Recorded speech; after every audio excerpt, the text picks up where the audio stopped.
Heto ang mga maiinit na balita na dapat niyong tutukan mula sa FM Radio at PRTV Newsroom. Ito ang FM Radio Newsbreak. FM Radio Newsbreak.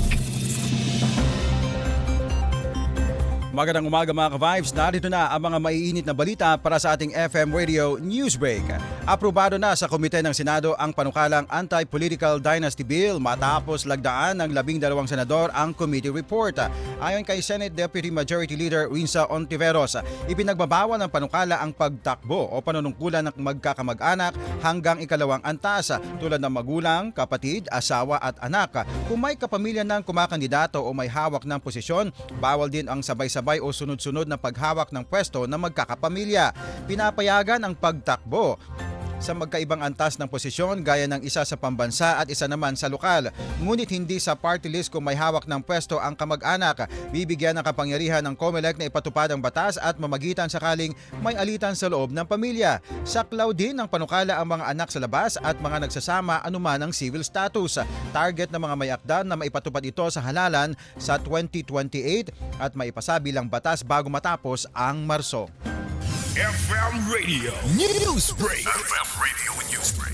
Samantala sa iba pang mga balita, nangako si House Speaker Faustino Boji D. III na isusulong ang pagpasa ng National Minimum Wage Act na magtatatag ng iisang minimum wage sa buong bansa at mag-aalis sa Regional Tripartite Wages and Productivity Boards.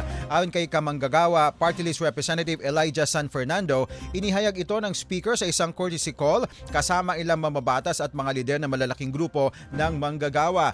Nakatakdang isumite sa plenaryo ang substitute bill na pinagtibay na ng House Labor Committee. Kapag naisabatas, ang pambansang minimum wage ay itatapat sa kasalukuyang rate sa Metro Manila na 695 pesos kada araw sa non-agriculture at 658 pesos naman sa agriculture at maliliit na establishmento na may tatlong taong transition para maitupatupad sa lahat ng rehiyon. Layunin ng panukala na magbigay ng pantay at makatarungang sahod sa lahat ng manggagawa anuman ang lugar ng trabaho. FM Radio Newsbreak. FM Radio Newsbreak. At sa ating panghuling balita mga ka-Vibes, nakapagtala ang Philippine National Police o PNP ng 3.94% na pagbaba ng krimen mula Disyembre noong nakaraang taon hanggang Enero ngayong taon. Mula 2,687 ay naging 2,581 na focus crimes. Ayon sa PNP, dulot ito ng pinaigting na operasyon at mas maayos na koordinasyon sa komunidad. Bumaba ang mga kaso naman ng murder, physical injury, rape at motorcycle theft. Nanguna ang Police Regional Office 1 na may 31.03% na pagbaba ng krimen habang 14 naman na rehiyon ang nag-ambag sa nationwide clearance rate na 93.22% at solution efficiency na 70.24%.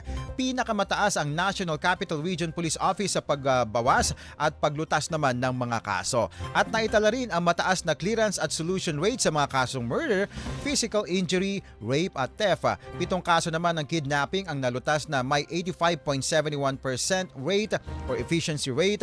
Samantala ang cybercrime naman ay may 66.55% clearance rate at 55.75% na solution rate habang patuloy ang pinaigting na digital security measures ng mga otoridad. FM Radio Newsbreak. FM Radio Newsbreak. At yan mga ka-Vibes, ang buong kalipunan ng ating pagbabalita para sa ating FM Radio Newsbreak. Ako po si Cherubim Ganade na magandang umaga. Inyong narinig ang FM Radio Newsbreak dito sa FM Radio, Favorite Music Radio.